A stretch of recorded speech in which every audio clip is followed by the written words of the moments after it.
Between September 18th and 20th, 1863, the largest battle in the Western Theater took place in northern Georgia, and it resulted in a much-needed victory for the Confederate Army of Tennessee and its commander, General Braxton Bragg. After the win, the Union Army under William S. Rosecrans skedaddled back to the safety of the city of Chattanooga. The Southerners encircled the city by taking up positions on Lookout Mountain and Missionary Ridge, while sending its cavalry under General Nathan Bedford Forrest north of the city to prevent Ambrose Burnside's corps at Knoxville from reinforcing Rosecrans at Chattanooga. On September 30th, 1863, the Confederate cavalryman and wizard of the saddle burst into the tent of Confederate commander of the Army of Tennessee, Braxton Bragg, after Bragg had placed some of Forrest's men under the overall command of cavalry commander Joseph Wheeler. So upset at the thought of being relieved of his troops, Forrest exclaimed to Bragg, "I have stood your meanness as long as I intend to. You have played the part of a dang scoundrel and are a coward. And if you are any part of a man, I would slap your jaws and force you to resent it. You may as well not issue any orders to me, for I will not obey them, and I will hold you personally responsible for any further indignities you endeavor to inflict upon me. If you ever again try to interfere with me or cross my path, it will be at the peril of your life." Those are bold words from a subordinate to the overall commander. In one of the newest issues of America's Civil War magazine, Lawrence Hewitt investigates this incident and attempts to determine whether this event actually occurred. So why is there doubt that Forrest said this to Bragg? The story originated in the 1899 book by John Willith entitled The Life of General Nathan Bedford Forrest. His source was a Confederate surgeon and Forrest's cousin, James Cowan, who reported the event to the author decades after both Bragg and Forrest had passed away, so they were unable to corroborate the account. According to Cowan, he was the only eyewitness to the War of Words, yet Willith states that President Jefferson Davis was there and took the side of Forrest. Since this book was published, the story was proliferated throughout history and people quote it as an absolute fact. However, there is evidence to suggest that the event did not occur. For one, Willith republished his book in 1908, where he completely deleted the story. Not wanting to admit that he had made a mistake, he tried to erase the incident by hoping people would forget, but that was not the case. Another problem was that Davis did not visit Bragg until October 9th, and could not have been present at the conflict to take Forrest's side. Additionally, if we look at the correspondence before and after the alleged incident, we can find that Bragg and Forrest had mutual respect for each other.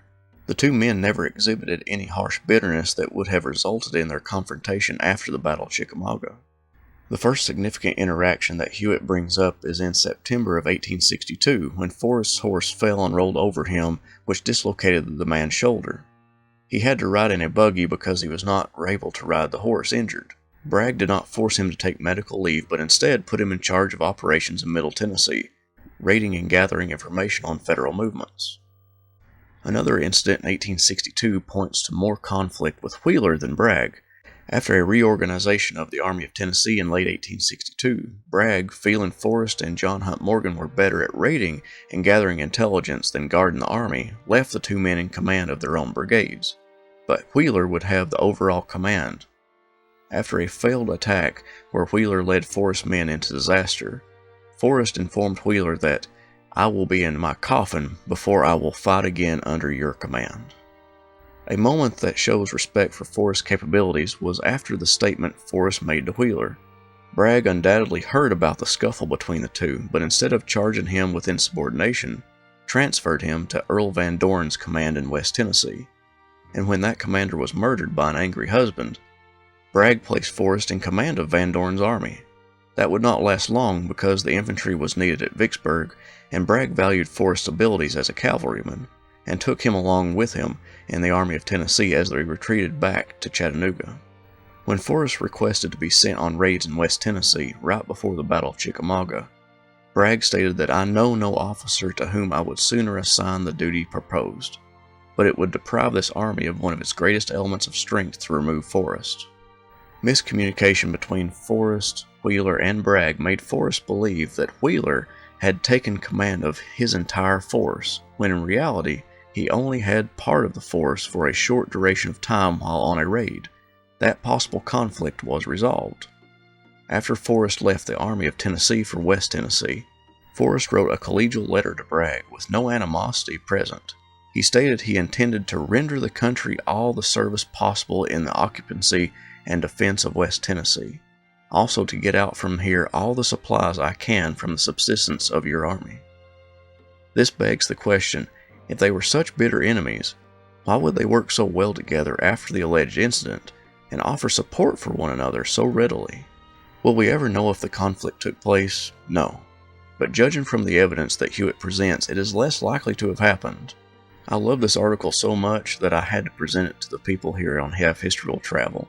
So if you like the channel, I have a Patreon page for those who are interested in supporting the channel that way. If you're unable to join, simply share the video and get the word out about the channel.